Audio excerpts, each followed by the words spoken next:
Okay, bismillahirrahmanirrahim. Assalamualaikum warahmatullahi ta'ala wabarakatuh. Alhamdulillahi rabbil alamin. Wassalatu wassalamu ala ashrafil anbiya wal mursalin wa ala alihi wa sahbihi ajma'in. Qala rabbi shrah li sadri wa yassir li amri wahlul 'uqdatam min lisani yafqahu qawli. Subhanaka la ilma lana illa ma 'allamtana innaka antas samiul alim. Wala haula wala quwwata illa billahil aliyyil azim. Okey. Alhamdulillah kita masih lagi diberi nikmat kesihatan oleh Allah Subhanahu wa taala sehingga kita dapat lagi bertemu dalam kelas online pendidikan Islam bagi tingkatan 1 kan, awak tingkatan 1. Okey. Tajuk yang akan kita bincangkan pada kali ini adalah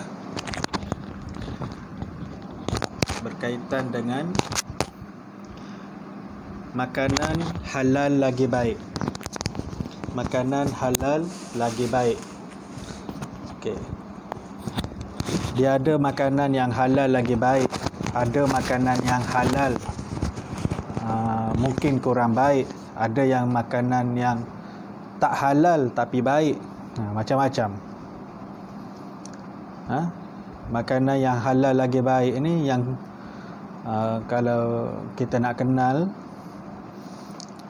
macam contoh yang biasa kita tengok adalah makanan yang ada tanda halal. Tu confirm makanan yang halal lah. Kemudian yang tak ada tanda halal pun kita tahu itu adalah halal di sisi Islam untuk dimakan. Ada juga makanan yang asalnya halal tapi haram dimakan. Contohnya donat. Donat tu halal tak? Halal. Tapi donat curi. Donat yang dicuri halal tak masa tu? Tak halal. Nasi lemak yang dicuri. Nasi lemak ni kita tahu makanan yang halal sebab dalam tu ada nasi, ada telur, ada sambal, ada tu semuanya yang halal. Ada juga nasi lemak yang tak halal. Contohnya nasi lemak tapi lauknya daging baby, daging khinzir ke contoh. Pak fahamlah tu. Okey. Seterusnya kita tengok lepas ni lah apa yang kita nak bincangkan berkaitan dengan makanan yang halal lagi baik. Okey, ini adalah perbincangan dalam bidang Al-Quran. Okey, kita baca ayat ni. Saya baca, awak ikut boleh?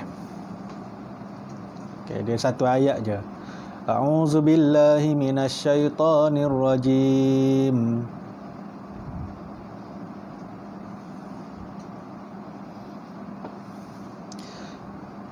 Ya ayyuhan nasu kulu mimma fil ardi halalan tayyiban.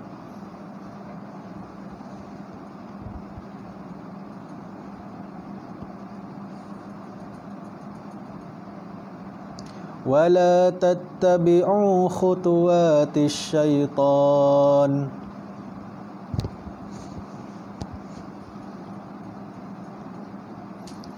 إنه لكم عدو مبين.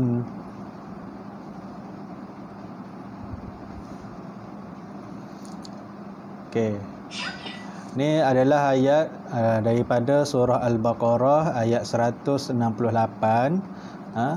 Ya ayyuhan nasu kulu mimma fil ardi halalan tayyiba. Wahai manusia, ya ayyuhan nas, wahai manusia, kulu mimma, makanlah daripada apa-apa fil ardi halalan tayyiba, yang terdapat di bumi yang halal lagi baik. Okey, halal lagi baik ini kalau kita sebut halalan tayyiba, makanlah makanan yang halalan tayyiba gitu. Halalan tayyiba tu jadi macam dalam penggunaan kita masyarakat Melayu, orang Malaysia ni pun dah terbiasa dah.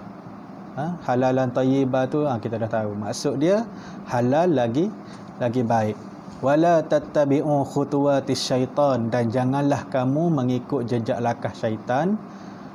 Innahu lakum aduwwum mubin. Kerana syaitan itu adalah musuh kamu yang nyata. Ikut jejak langkah syaitan ni adalah contohnya makan bersama dengan syaitan, makanan yang dicuri, makanan yang tidak halal, itu adalah makanan syaitan. Kita tak baca bismillah pun waktu nak makan tu seumpama makan dengan syaitan. Orang yang minum arak tu minum air setan, kita kata kan, arak tu. Okey.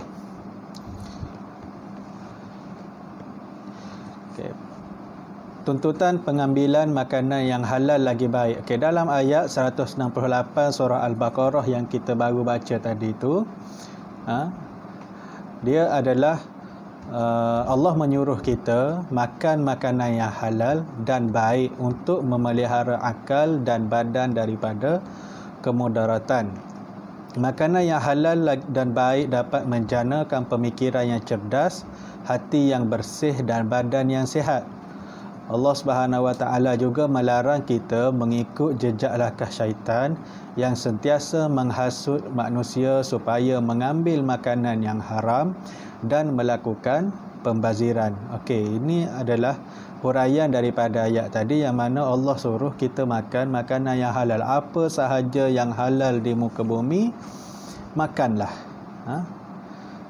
Nak produk yang halal, kita banyak makanan yang produk yang halal dan sebagainya. Kita ada agensi halal, kita dah boleh pilih makanan yang ada tanda halal. Senang bagi kita di Malaysia ni.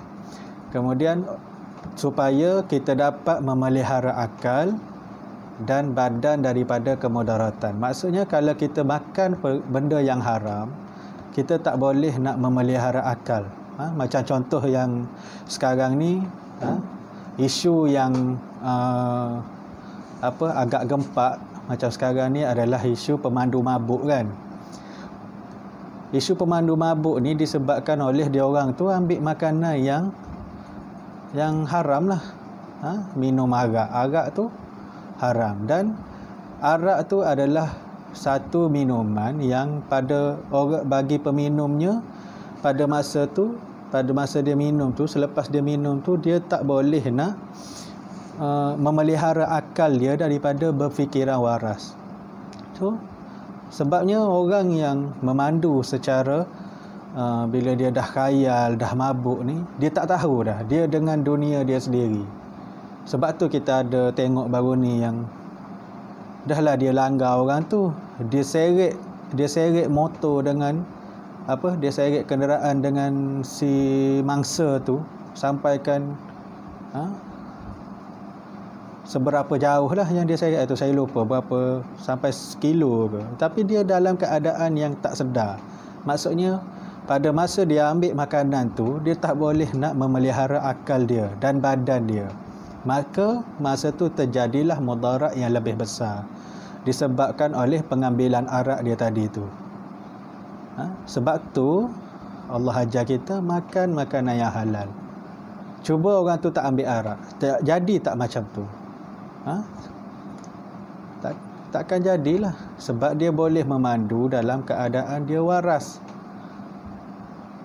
So sebab baru ni banyak sangat timbul isu pemandu mabuk dan berlakunya banyak kemalangan jalan raya yang mengorbankan nyawa.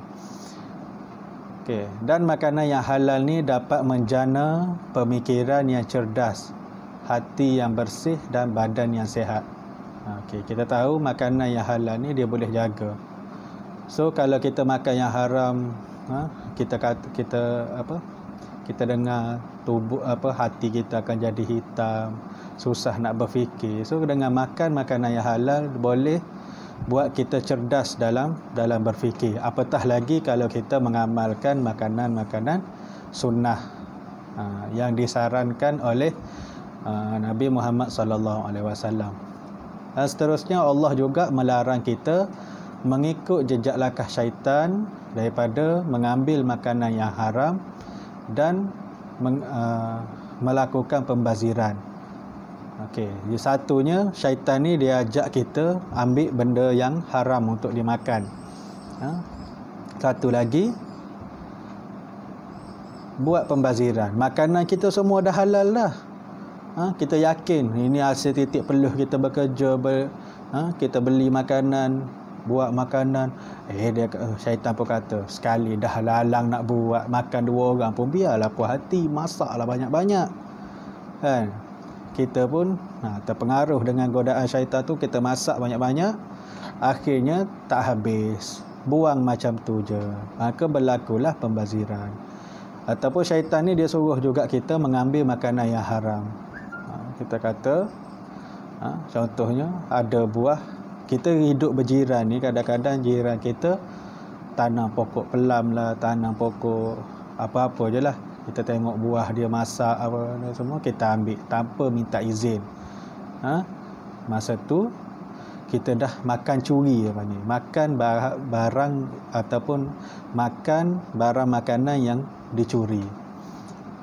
Kecuali lah makcik sebelah rumah kita tu cakap, ni kalau nak makan buah ni ambil lah, tak apa, makcik tak ada pun kau ambil je makan. Macam tu tak apa. Ini dia tak tahu, tapi kita ambil juga makanan dia ataupun buah-buahan dari pokok dia, kita makan macam tu je. So kalau nak boleh minta izin, kalau tak mencuri, benda tu jadi makan haram. Okey.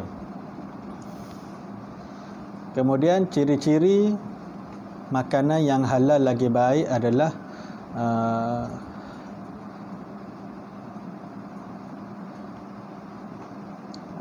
terdapat hadis yang menjelaskan tuntutan Al-Quran.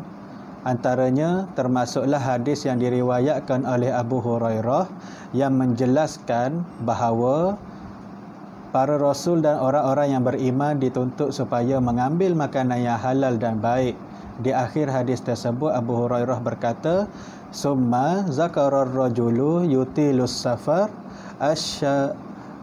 asya'asa agbara yadun yadaihi ila sama, ya rabbi wa mat'amuhu haramun wa mashrabuhu haramun wa malbasuhu haramun wa ghuziyal bil haram fa anna yastajabu lizalika. Setelah terjemahan dia, setelah itu Rasulullah sallallahu alaihi wasallam menyebut tentang seorang lelaki yang sedang dalam perjalanan yang jauh, sedang bermusafir, berkeadaan kusuk masai dan berdebu, menadah tangan ke langit sambil berdoa, wahai Tuhanku, sedangkan makanan, minuman dan pakaiannya daripada sumber yang haram, maka bagaimanalah Allah akan memperkenankan doanya. Maksudnya kat sini dia nak cerita dalam hadis ni adalah kalau pun kita minta doa, kita duk minta doa panjang lebar, doa saja setengah jam, solat berapa minit je, tapi doa tu setengah jam. Dalam masa banyak kita berdoa itu, sedangkan pada masa yang sama makanan kita dari sumber yang haram, minuman kita daripada sumber yang haram, baju yang kita pakai, seluar yang kita pakai, pakaian yang kita pakai ni adalah dari sumber yang haram, mana mungkin Allah akan mengabulkan doa kita. Okey.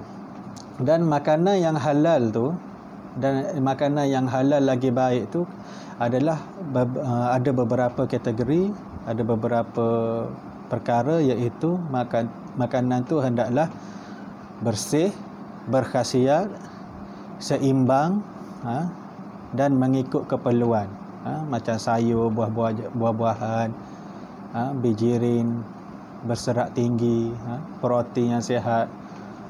Okey. So kalau awak tengok, kalau awak belajar dalam sains makanan ke, kita ada piramid makanan. Okey, piramid saya dalam slide ni kecil je, tapi awak boleh Google lah, tengok piramid makanan. Piramid makanan ni adalah panduan makanan terbaik untuk kesihatan. Okay.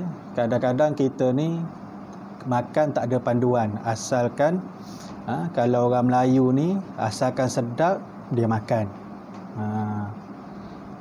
Biasanya kita dengar orang Melayu macam tu lah. Orang Melayu makan ikut sedap. Kalau orang putih dia makan ikut zat. Kalau orang Arab dia makan ikut perut. Sebab tu orang kalau orang Arab ni biasa dia makan ikut perut. Sebab itulah orang Arab ni besar-besar. So orang yang besar macam saya ni mungkin nak kata ada keturunan Arab tu tak juga. Okay, tapi macam itulah. Kita kena sepatutnya kita kena makan dengan makanan yang baik. Makanan yang baik ni satunya makanan tu kena bersih, ada khasiat, seimbang dan mengikut keperluan. Jangan kita mengikut keperluan tu maksudnya makan untuk hidup, bukan hidup untuk makan. Okey.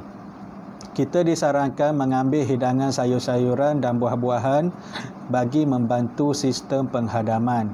Di samping itu kita juga disyorkan makan ikan, ayam atau daging atau kacang kerana makanan tersebut kaya dengan protein.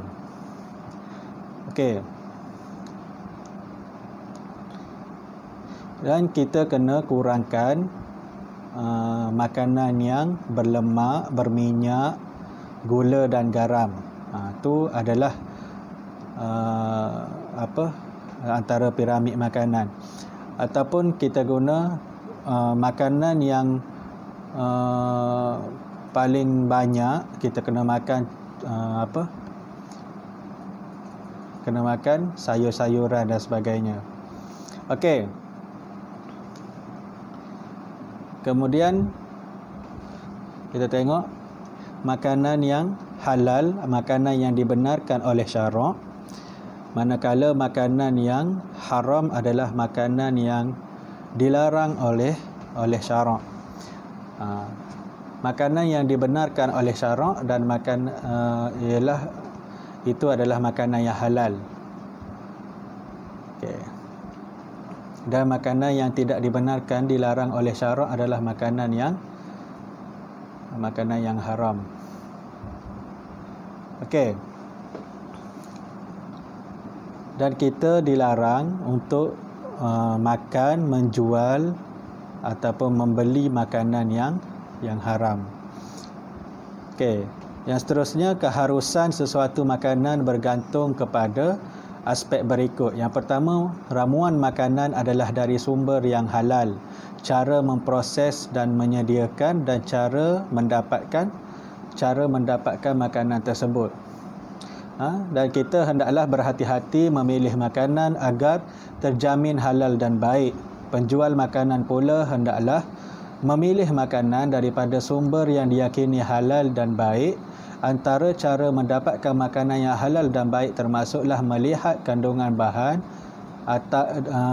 dan logo halal yang tertulis di bungkusan ataupun di premis makanan tersebut.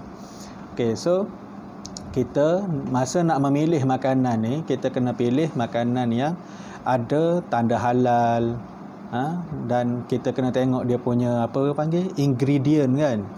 Apa bahan-bahan yang dia gunakan, ramuan makanan itu daripada sumber yang halal.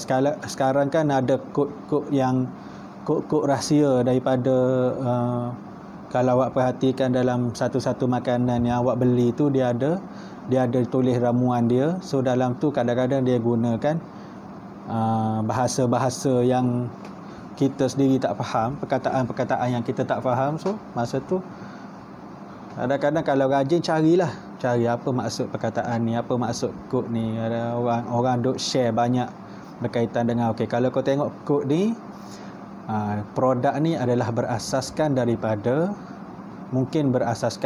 babi dan sebagainya, banyaklah. Cara memproses dan menyediakan makanan kita kena tengok juga.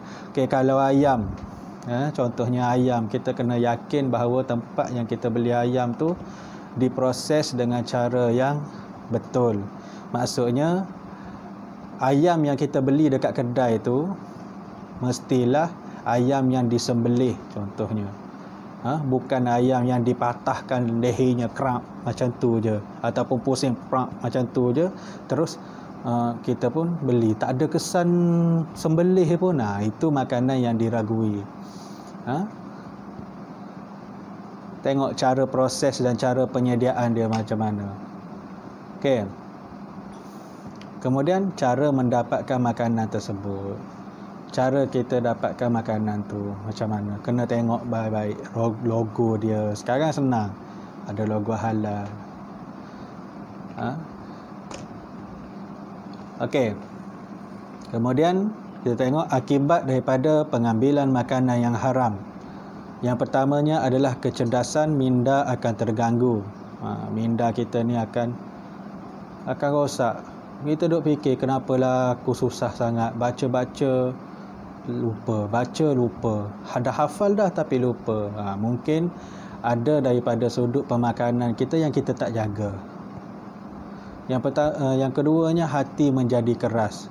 Kita akan jadi sombong, hati keras, tak dengar nasihat, disebabkan oleh kita punya hati dah gelap. Kita dalam tubuh kita ni banyak sangat perkara-perkara makanan yang haram ni sebenarnya. Hati kita akan menjadi keras.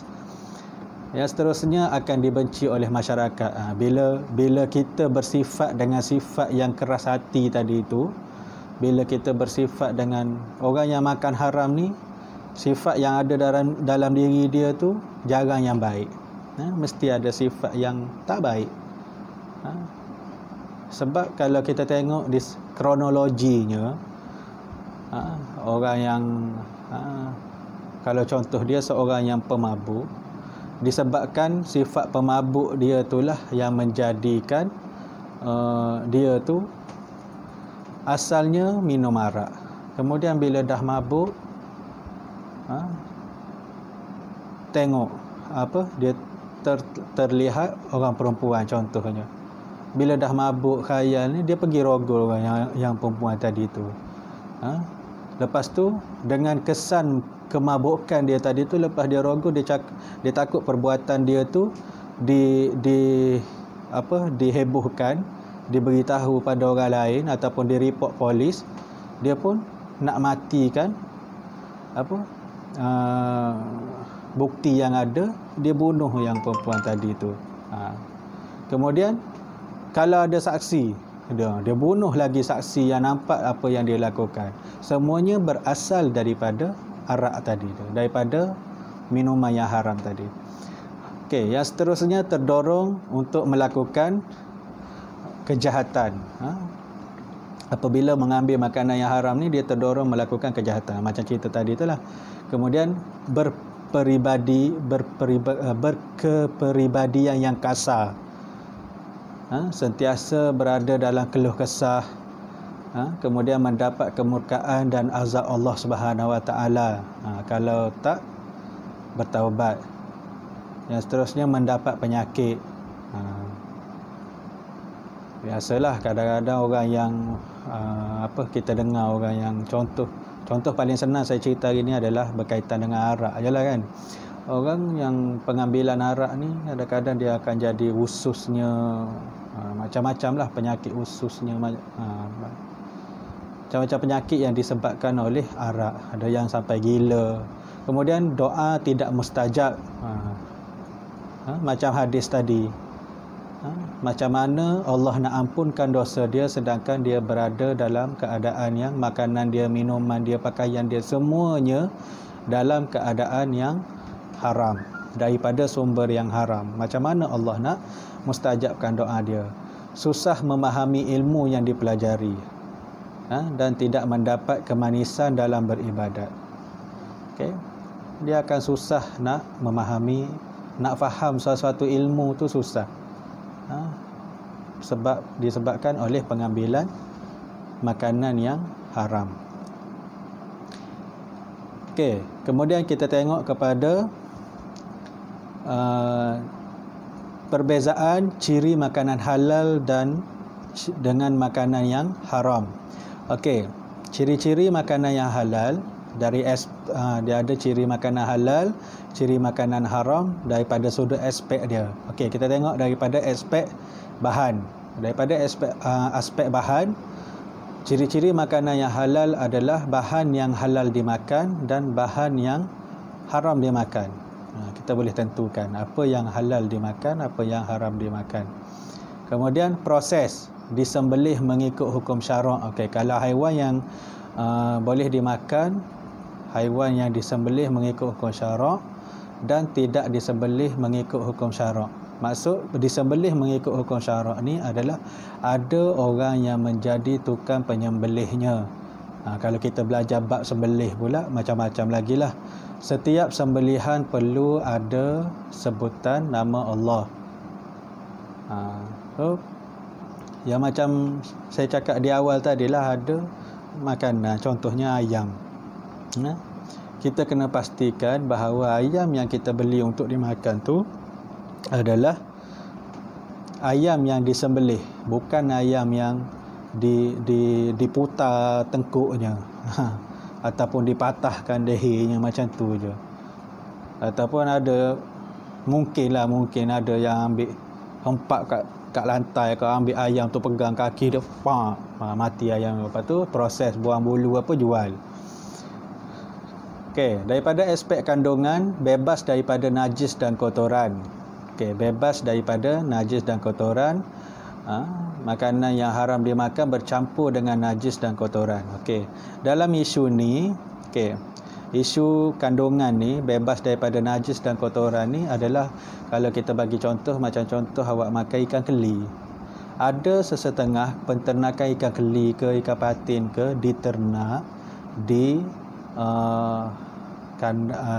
ladang penternakan babi, ladang ternak haiwan lah. Atas tu tempat ternak haiwan, dekat bawah dia buat tempat dekat bawah tu dia buat tempat letak, dia kolam kat bawah, kandang kat atas. Bila ada contohnya kambing ke babi ke dekat atas kan, lepas tu dia buang najis, najis haiwan tadi tu masuk ke dalam air, dan dalam air tu ada ternakan ikan. Lepas tu ikan tu cuma makan tu saja. Pada masa tu ikan tu boleh dimakan ataupun tidak? Okey, dalam kalau macam tu, dalam hal ni, ikan yang makan najis ni, dia kebanyakannya akan berubah warna dia, warna isi dia dan rasa dia. Okey, ada setengah pendapat yang ikan macam ni boleh dimakan dengan syarat ikan tu perlu perlu dikuarantinkan terlebih dahulu. Okey, macam contoh, bila dah nak jual, ikan tadi tu kena dipindahkan ke dalam air bersih selama 2 minggu, lepas tu baru jual. Diberi makanan yang elok, dedak ke apa ke dan sebagainya. Sebabnya ikan ni usahakan dia makan najis tadi tu, memang tak sedap lah cerita dia. Ikan yang makan perut ayam ke apa ke memang tak sedap. Dia beza makanan yang berasaskan najis dengan dedak tu, beza rasa ikan tu. Okey, kemudian daripada sudut kebersihan, disimpan di tempat yang suci, disimpan di tempat yang bernajis. Okey, daripada aspek pemilihan makanan yang halal dan haram ni, kita tengok pula kebersihan. Okey, makanan tu asalnya halal dan disimpan di tempat yang suci, so kita boleh makanlah. Makanan halal tapi disimpan dalam bekas bernajis, dia macam samalah awak jumpa buah jambu tapi jatuh atas tahi lembu, awak ambil awak makan, boleh ke? Masa tu haramlah makan sebab bernajis. Sama juga makanan yang lain pun disimpan di tempat yang bernajis, tak boleh makan, haram makan. Kecuali awak dah ambil, awak bersihkan, simpan dia, dah yakin boleh makan. Okey. Daripada sudut kesihatan, bebas daripada racun dan perkara yang menjejaskan kesihatan, dan makanan yang haram adalah mengandungi racun dan sesuatu yang memudaratkan kesihatan. Dari aspek sumber, diperolehi dengan cara yang sah, diperolehi dengan cara yang haram. Ini macam saya cerita tadi, sumber kita dapatkan makanan tu. Okey, kita bekerja, bertongkos rumah kerja, dapat gaji, tiba-tiba kita rasa aku nak reward lah diri aku hari ni, kita pun pergi beli arak. Haram ke tak haram? Okey, itu haram. Cara itu haram dari sudut makanan tu sendiri. Bahan tu sendiri adalah bahan yang haram dimakan. Okey, kalau ikut sumber ni pula, diperolehi dengan cara yang sah. Awak bekerja, awak dapat duit, hasil titik peluh awak sendiri, lepas tu awak beli makanan dan awak makan. Itu adalah sumber daripada sumber yang sah, sumber yang halal. Sumber yang haram pula, awak beli makanan yang halal, beli nasi, beli pizza ke apa ke, semua tu makanan yang halal dimakan, tapi sumbernya awak pergi merompak dulu, curi duit orang dulu. Contohnya awak pergi curi tabung masjid, awak beli kurma untuk makan. Aku makan makanan sunnah, saya kata makan kurma, tapi curi duit tabung masjid. Halal ke haram? Haram lah. Okay, next. Okey, pengajaran daripada ayat ni. Okey, pengajaran daripada ayat ni adalah yang pertama, kita wajib mengambil makanan yang halal kerana makanan yang halal memberikan kesan yang baik terhadap kesihatan jasmani. Jasmani apa? Tubuh badan, kecerdasan minda dan kejernihan hati. Okey, yang kedua, umat Islam perlu menjadi usahawan dalam bidang industri makanan supaya dapat menjamin kehalalan dan kualiti makanan. So, kita kena yakin dengan produk-produk orang Islam. Dulu kan ada kan buy Muslim first ke? Dulu ada. Kita kena sokong ataupun kena beli produk daripada produk orang Islam, yang mana kalau kita beli produk orang Islam ni diyakini halal, kehalalan dia. Bukan kata produk daripada orang bukan Islam tu 100% haram, tak. Cuma bila kita support umat Islam sendiri yang berniaga tu, kita yakin dia orang Islam, kita orang Islam, mesti nak makan yang halal. So kita yakin tentang kebersihan dan kehalalan dia tu. Okey. Kemudian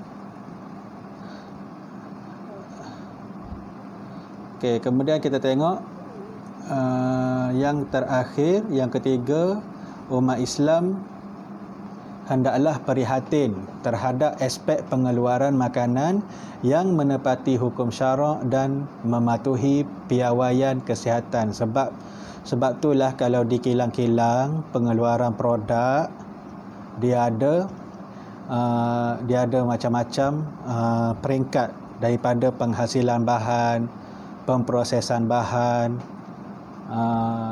pembungkusan, kemudian dia ada pensijilan halal dan sebagainya, dan makanan tersebut perlu mematuhi piawaian kesihatan. Maksudnya dia ada dah tahap-tahap dia, lemak banyak mana, protein banyak mana kena ada dalam makanan tu. Kalau makanan yang berbungkus lah.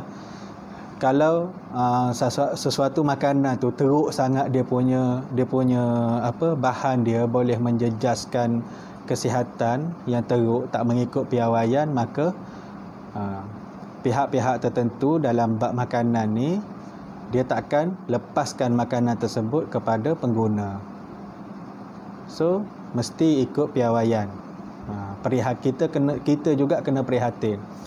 Macam contoh, ada orang jual dah betul dah, si penjual dah betul dah. Ada juga orang kita ni yang buat-buat pandai masukkan bahan yang contoh awak tahu penggunaan Ajinomoto tu kan, kurang elok.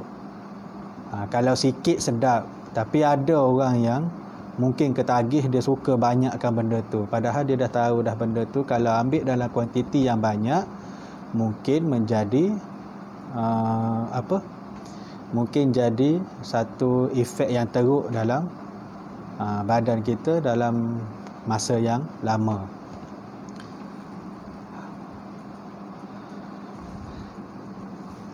Okey.